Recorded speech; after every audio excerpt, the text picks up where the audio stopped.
We always You know, I'm not hearing this voice on stage, but I hear it when I'm talking to you normal. Melvin, I think it's because Chairman has been performing. He's been performing all of the time. All the time. See, he's going to have this husky voice, like that morning voice, the voice that you hear it in the morning. Oh, sorry, I'm not panel.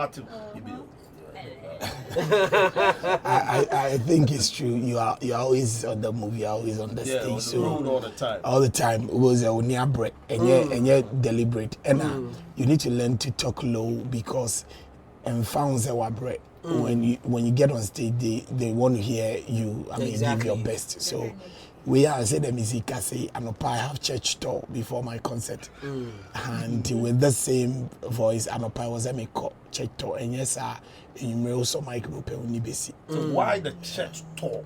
Like you talk about church tour. Church tour to announce the program, invite church members. Yeah, that's what we do. Where do you church? I am from Victory Bible. Victory Bible Church, Bishop Takia boy. Okay. Yes. Is that a Nigerian, right? No. Gang. Hey, Why don't go sorry? Assemblies of God. Anyways, Quame Gyedu,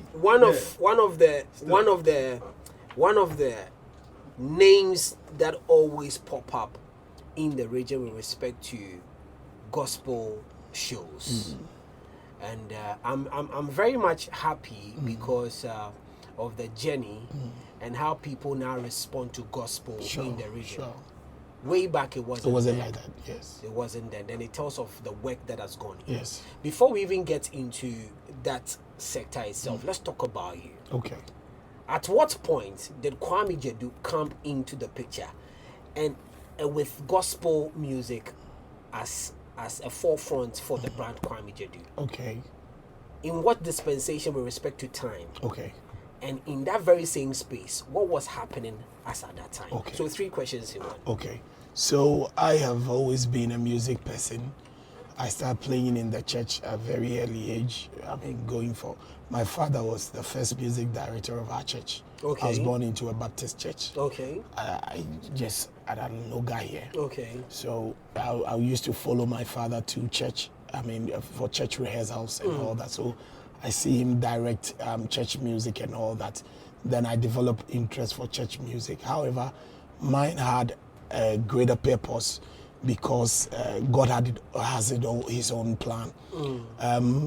My father, who was also a teacher, knew I had a challenge growing up with my left hand and wanted to make sure that I get the best of education because so he was very strict on me. I mean, he didn't really like the fact that I wanted to do music.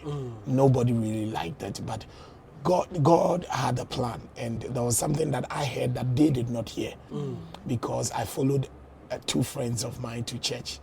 And that was the first time I received a prophecy, or I even heard what they call prophecy. Yeah, so this prophet of God, who is in Kumasi still, Prophet Kwame, called the 3 of us and gave the 3 of us prophecies. He told the first one that among the 3 of us, he was the only one that is going to go to the university. And he told the second one he was going to be a pastor. Now, the first one, I was like, this man, is he sure? Because this guy, Charlie, school na yekoni nika tunyina atete. Ye twedi anianzana wenye biedi. Emu sheda anyesa. How would this guy even say GHS impusu baby impa? It's a whole new. I mean, then the second one, that was what made me go like, this man, he doesn't know what he's talking about. He goes, yo, ying na ifra raga no crowd here baby say free na wedding is ever. And if you are bosom send me then how would this guy become a pastor? He say Anchina got na bosom be an crowd. Then he got to me and he was like, oh yeah, jail penalty so you will not be able to go to school to the level that you need to go to school to. And that was an issue. It really got me like, no, this man doesn't know what he's talking about. Because for me, education has become a priority. I mean, from the house, you dare not say you won't go to school. You have to. To the extent that you can't cry a bull. You are not supposed to speak. You know, I was like, this man doesn't know. Then he went to the extent, that was what really opened my eyes. He said, and we were at that time, we were or at JHS. So no, we're very young, JHS 1. And he said, this prophecy is based on time. Now, the reason is your father was the one that saw that you had an issue with your left hand, not your mother. Because your father realized you were always raising your right hand, but the left hand was always down. So he told them to go and check. You were 3 months old.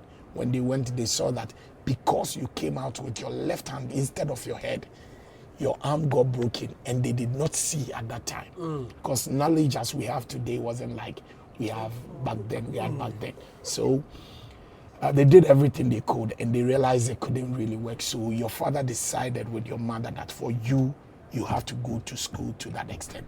But God had another plan, because there are platforms ahead of you that any school has said, and school kakrana, it's for you to be able to have control over that English language, because there are platforms you'll be on, you can speak Twi there.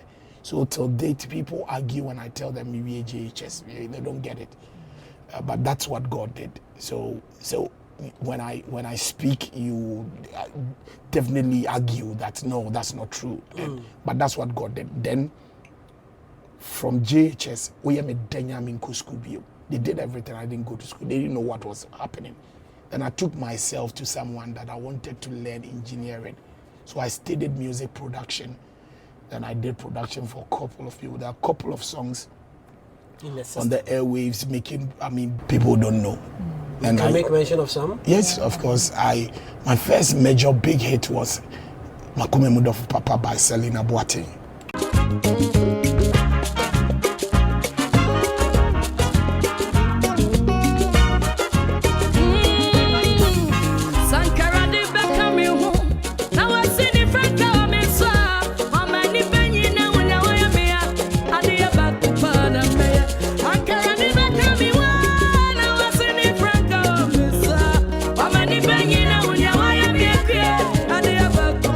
Wow. Yeah, which won an award. I think Gospel Song of the Year. What, BGMAs? Yes. Wow. And then you're heavy. I'm trying. You are. You are, because for you to produce an award-winning song, Yeah. then it tells of the extent of production you had done on that very song itself. That was our first big song that got out there. I did Ernesto Poku Kai Obosheno.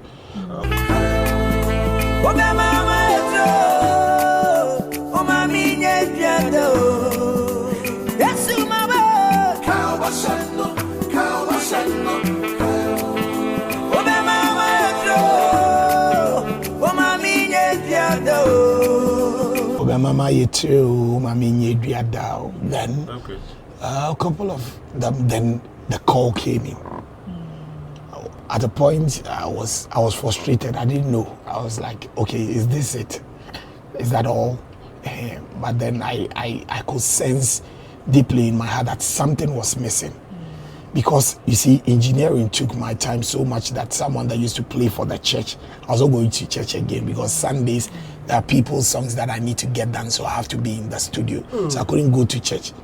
Then God told me, because you have refused to honor me or recognize me, your struggle will be given to someone that did not even partake in the job. Yeah. This woke me up. It really woke me up. And I said, no, let me put engineering down and get back to church. I started church, and I was not just playing, I was singing. I've always been someone that can sing. So I started leading worship and praise in church to a larger extent to help make church more fun. Now my senior pastor is happy Kwame is back and he's helping church. Then I said, no, I want to do something. So you see, when people tell you they heard a call, sometimes it's not really go and do this. You just have to take a step. I want to start something in church. So worship and praise. And we will do worship services at church, and people are receiving testimonies out of it. Deliverance is taking place. I said, no, then I need to really pay attention to this. Then I started. So I said, okay, I wanted to put a worship concert together. That was in 2010.